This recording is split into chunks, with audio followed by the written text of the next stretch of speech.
Hello, welcome to Unicorn Princess Tarot. So, ito yung reading natin for water sign. Cancer, Scorpio, Pisces, take only what resonates. Meron tayong special channel for water sign Philippines.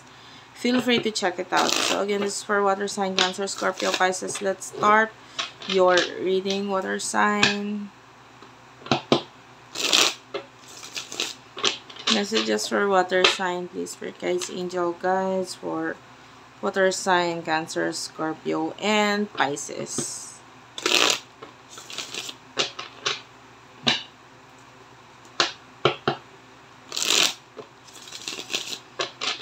Okay.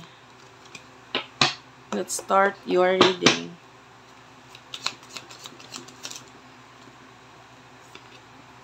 Four of Swords is here. Ten of Pentacles. Seven of Wands. The World is here at the bottom of the deck. I can see na with the Four of Swords, I mean, you have to take care, no? Nakita ko dito ng mga health. So, pwedeng hindi maging maganda yung iyong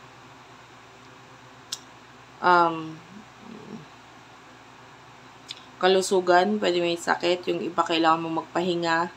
You need to rest. Ten of Pentacles. I can see money coming in for you, pero kailangan mo muna dagdagan pa yung skills mo with the Seven of Wands. Yung iba, talents. Kung hindi mo na kailangan dagdagan yung skills mo, kailangan mo ipakita, at least ipakita. Kasi kung gusto mo ma-achieve itong Ten of Pentacles, we offer the world, you have to fully, yun nga, lahat ng kung ano yung package na meron ka. Pag sinabi nating package, kung ano yung mga kagalingan mo, lahat sa'yo, kailangan ipakita mo to. Kasi might be, dito sa career na meron sa'yo ngayon, meron ka pang mga bagay na kayang gawin na hindi mo pa napapakita sa kanila. Like maybe your boss. You have to make them proud. You have to make them, this is like a once in a lifetime opportunity.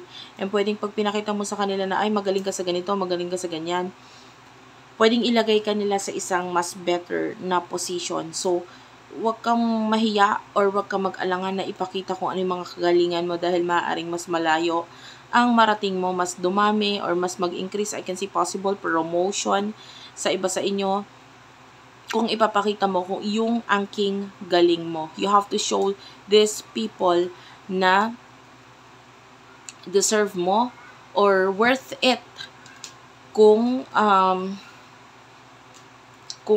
ilalagay ka nila sa, yung iba kung hindi man sa work na yon, basta gawin mo lang lahat ng best na kaya mong gawin. Kasi maybe, hindi mo napapansin, maaaring may makapansin sa'yo. And then, ayun, pwedeng magbunga itong mga ginagawa mo. So, who is this person that you're dealing with pagdating sa love? Person nakakonect mo pagdating sa love, spirit guides, angel guides. Person nakakonect mo pagdating sa love, spirit guides, angel guides. What do we have here for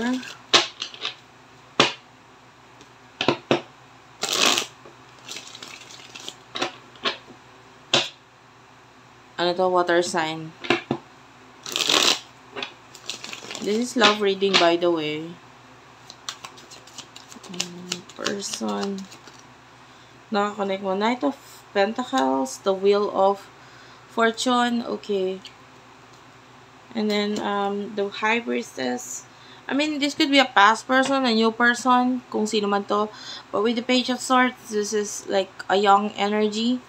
May mga gusto siyang i-offer sa'yo na pwedeng makapagpabago ng buhay mo, and maybe this is your soulmate.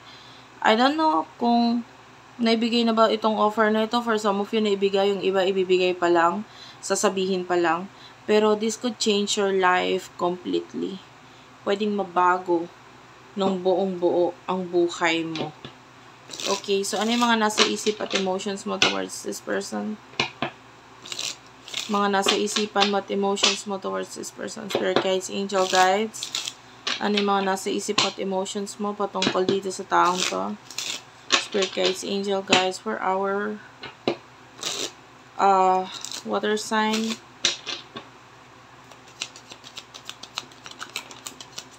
You do have your coffee cup. I mean, hindi ka talaga nagmamadali, no? So, nakikita natin dito, will the palm tree, you are more focused sa iyong stability, sa iyong, you are actually a flexible person kahit saan ka ilagay, kahit anong ipagawa sa'yo, kaya mong gawin because you are focusing on growth. Yun na nga lang ang kulang eh. Kailangan mo lang ipakita kung ano yung mga kaya mo pang gawin, you know? Because actually, you have the ability to transform your life according sa kung paano mo i-handle ang situation.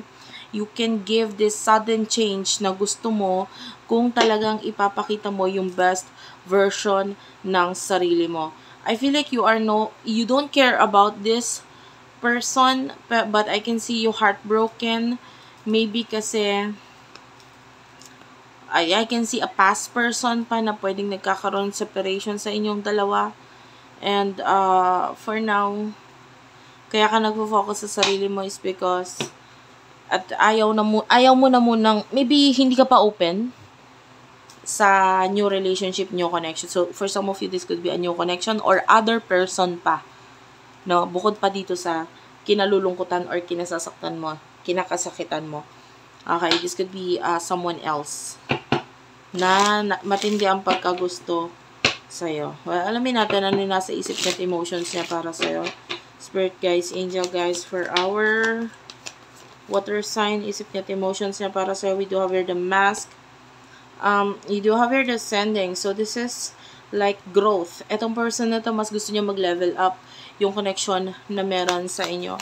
This person might be, hindi pa siya totally nagiging open sa'yo about sa kanyang emotion or sa growth na gusto niya mangyari sa inyo. So, sabi ko nga, pwedeng hindi pa nangyayari para sa iba itong pagbibigay ng offer, but this person wants to give you this offer, like, para mas mag-evolve pa yung connection ninyo. This person,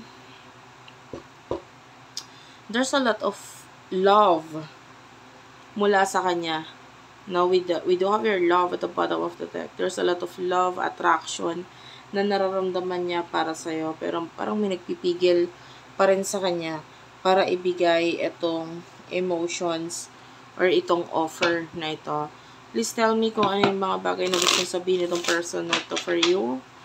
Water sign, ano yung gusto niyang sabihin sa'yo.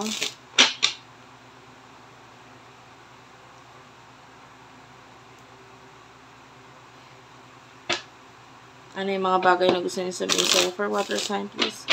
Spirit guides, angel guides for water sign. Ano yung mga bagay na gusto niyo sabihin sa'yo? Okay, gusto niyo sabihin, I bury myself at work to forget you.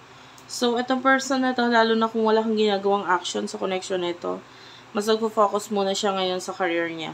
No? And I feel like this person, I knew exactly what I was doing. And I feel you leaving me behind. So, yung person na to, kaya hindi pa niya maibigay fully yung offer na ito is because feeling niya hindi mo pa ito tatanggapin, or this person feels like hindi pa siya sapat para sa'yo. So, parang nakikita niya na hindi mo nga tatanggapin or hindi ka pa ready, parang gano'n. Ikaw yung isinasaalang-alang niya bago niya ibigay itong offer na ito para sa'yo, na pwedeng makapagpabago nga ng buhay mo. So, I feel like itong person na ito, meron na kayong connection, but I wish I could take back my words. Sometimes I stay awake thinking about you. So, I feel like lalo kang umiiwas dito sa person na ito dahil may ginawa siya in the past na parang sana maibalik niya yung panahon na yun wherein hindi niya na sana ginawa or hindi niya na sinabi. If that is a word, so sana hindi ko na lang sinabi. If that is, okay,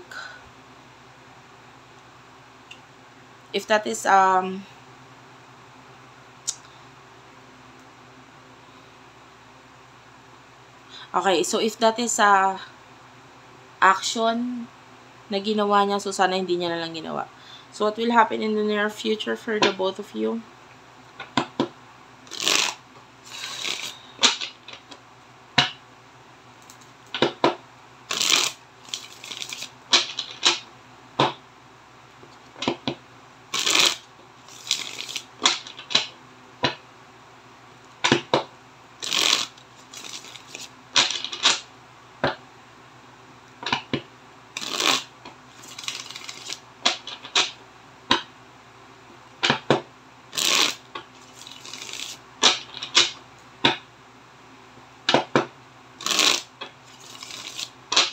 Okay, one last shuffle.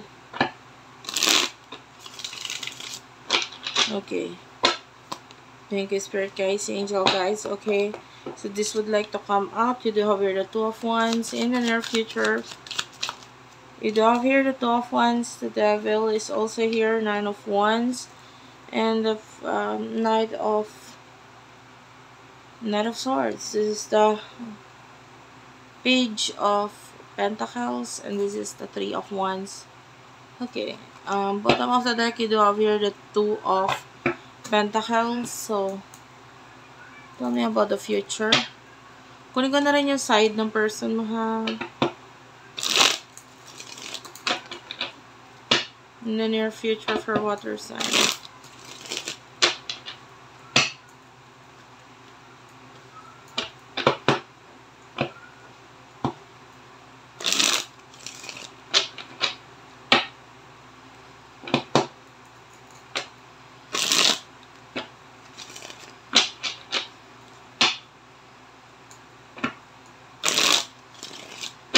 Okay.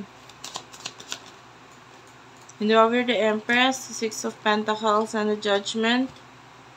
One last card. The Page of Pentacles.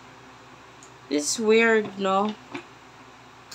Nine of Cups is here. Hindi titigil itong taong to. I can see this person coming back into your life. Hindi siya titigilan. Hindi kanya titigilan because this person with the Empress really do likes you. Gusto ka niya. And with the Six of Pentacles, gagawa siya ng paraan para magkaroon ng connection pa rin sa inyong dalawa. If you need help, this person will help you. Gagawa siya ng paraan. Because this person with the Judgment is, like, nakikita ka niya as someone na gusto niya talaga. And maybe this person wala namang ibang maisip kundi ikaw lang. You know, maybe you're dealing with a soulmate and talagang malaki yung nagiging effect mo para sa kanya. This person with the Page of Pentacles, if you would see, there's the Page of Pentacles here, there's the Page of Pentacles din sa side nito. So, babalik itong person nito sa buhay mo. And then, nakikita natin yung pagka-miss mo sa kanya, so, kaya magkakaroon ng paraan para makapag-communicate siya sa'yo or makabalik siya sa buhay mo. Because with the Two of Wands, although nasa ibang attention mo, mangungulit itong taong to na parang nandito pa rin ako. This could be a manliligaw for some of you. With over the Devil, Capricorn energy, okay, ikaw yung lalabas na mali or masama dito sa connection nito because nandyan siya to give you everything and then parang binabaliwala mo siya. With the Nine of Wands, I feel like yung mga negativity or yung mga problem pa rin yung patungkol sa kanya yung mga nakikita mo. That's why ikaw pa rin tong iwas ng iwas. This is like a person na kung maliligaw to na sa totoo lang mas nakikita natin, wala ka pakialam sa kanya. Two of Pentacles, ang focus mo is yung mga priorities mo sa buhay mo. Nai-enjoy mo lang yung presensya niya. Kung bakit mo siya mamimiss, yun ay dahil kahit paano napapasaya ka niya, nai-enjoy mo siya, parang nasanay ka na rin na nandiyan siya, ganun. But anyway, thank you for watching guys. I love you all and bye-bye.